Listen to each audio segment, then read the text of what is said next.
tentang pembelajaran yang berdiferensiasi. Pembelajaran yang berdiferensiasi itu apa? Ada yang tahu?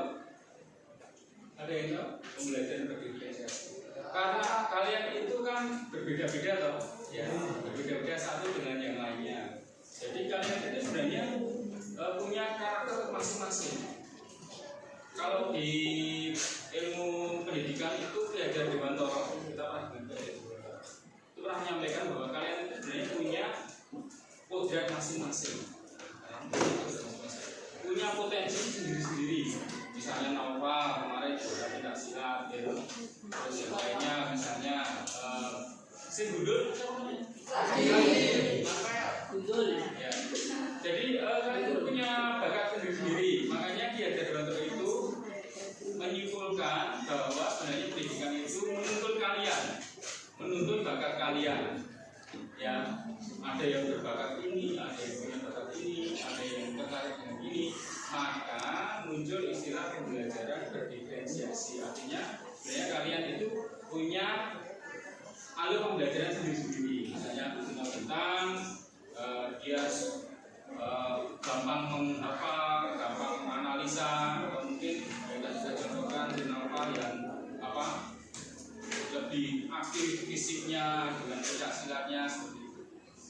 Nah, di sini untuk menentukan pembelajaran yang diferensiasi itu ada 3 hal yang diperhatikan. Yang pertama adalah kesiapan belajar kalian. Ya, kalau misalnya ada materi yang akan kita pelajari adalah materi internet atau jaringan komputer dan internet. Nah, modalnya kalian itu mesti beda-beda. Ada yang sudah sering mempraktekkan, ya, menyambungkan internet. Ada yang mungkin masih baru belajar, gitu ya. Atau mungkin ada yang sama sekali tidak tahu, ya, tentang materi kita yang akan kita pelajari tentang jaringan komputer dan internet. Itu ya, itu yang menjadi perhatian pertama. Kemudian yang kedua itu adalah tentang minat kalian, ya, minat. Kalian ada yang berminat sekali, sangat antusias dengan pembelajaran yang akan disampaikan. Misalnya, internet itu apa Pak? Aplikasinya apa? Kemudian bagaimana cara membuat sebuah website, bagaimana membuat blog dan yang lainnya. Ada yang mungkin tidak begitu, ya, mungkin minatnya internet itu saya sukanya lihat YouTube kok Pak, saya suka masak, saya suka membuat kue-kue, gitu. Jadi peminatnya itu. Ada lagi yang mungkin hanya saya menggunakan internet itu hanya untuk game, ya, kemudian itu masuk minat. Jadi berbeda, ya, beda toh antara ini si Yusafat karo Nathan. Misalnya Danang dengan Asafa, gitu kan, berbeda-beda. Gitu ya. Kemudian yang ketiga itu profil belajar kalian. Profil belajar kalian berbeda-beda toh. Kalau misalnya seperti Agustina Bintang sebenarnya belajarnya di tempat yang sepi, yang tidak diganggu orang lain. Misalnya Salsabila belajar di tempat yang pakai musik, pakai headset, kan beda. Ya. Ada yang seperti itu ya? Ada ya? Ada yang senang nggak tahu pakai musik atau sinawang, itu kan ada ya? Ada juga. Kalau saya lebih ke tempat sepi. Kalau pengen sepi ya di area. Gitu ya. Jadi karena beda. Mungkin belajar sambil ngemil atau belajar sambil ngapain, gitu ya. Sama. Jadi profil belajarnya juga berbeda. Makanya kalian juga mengalami proses belajar yang berbeda, ya, itu yang kita sebut dengan pembelajaran berdiferensiasi. Gitu ya. Paham ya? Jadi ada 3 hal yang menentukan kenapa kalian memiliki proses belajar yang berbeda-beda atau berdiferensiasi adalah yang pertama tadi, karena tentang apa? Tentang kesiapan belajar. Kemudian yang kedua ditentukan oleh karena adanya minat yang berbeda. Yang ketiga adalah profil belajar. Itu kalau kalian pahami, ya. Nanti saya minta kalian untuk menuliskan di sebuah kertas tentang ketiga itu. Apa yang kalian sukai? Ini yang materi yang akan kita pelajari yaitu tentang jaringan komputer dan internet. Itu ya. Ganti tantangan kan kita.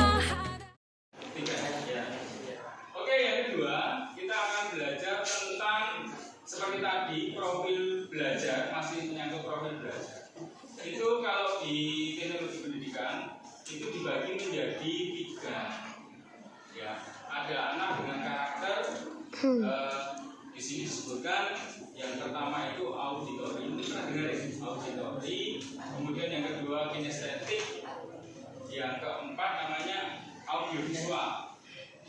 Audiovisual. Jadi kalian belajarnya ada yang bersifat kinestetik. Kinestetik itu apa? Bergerak atau pergerakan seperti naufal. Kartu naufal karena saya tahu naufal pencak silat. Dia lebih aktif, ya lebih aktif bergerak. Kemudian jurus-jurusnya, ya kuda-kuda, kucing-kucing. Ya jadi seperti itu. Itu kita sebutkan apa tadi? Kinestetik.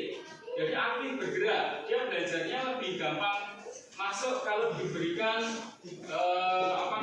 sambil dia mempraktekkan. Gampang menghafal gerakan-gerakan seperti itu. Kita sebut dengan kinestetik. Ya.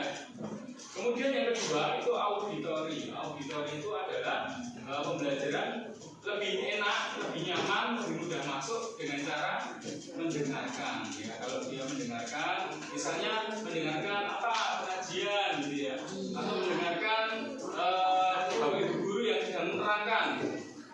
Dengan hanya mendengarkan saja, itu kalian langsung masuk ke sini. Oh, aku kan, gitu ya.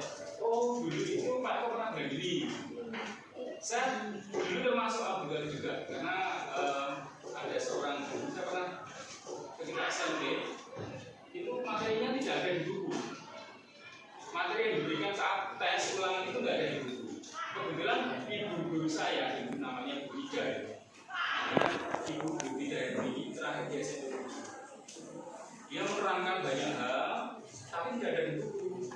Tapi ketika tes, dia itu mengeluarkan dalam soal. Karena saya mendengarkan lebih nyaman, ketika ada soal itu keluar saya bisa mengerjakan.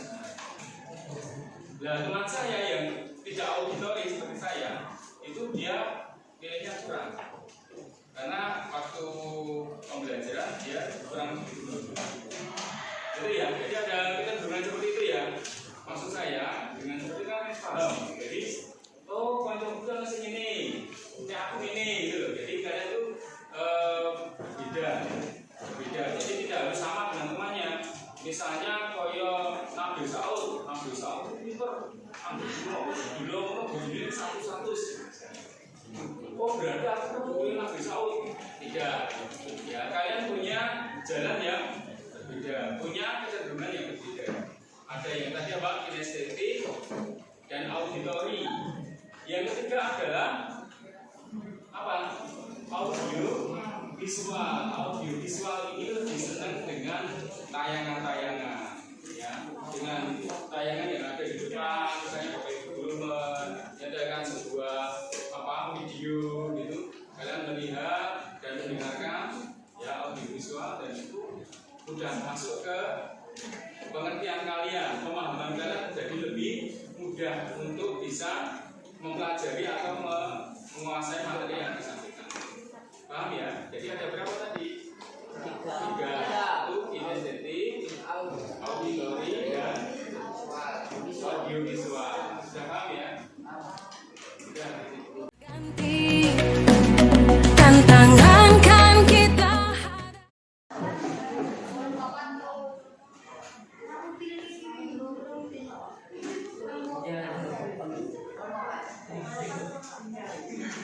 Ayo dan buka itu.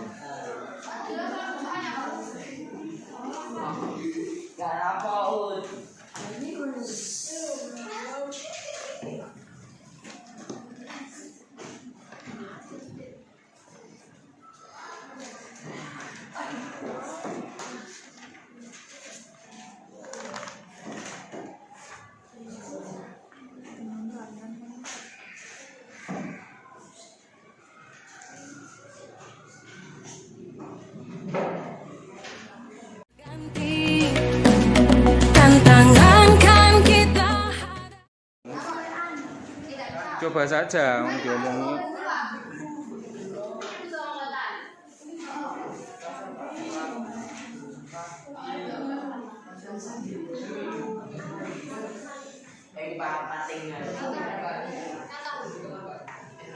ganti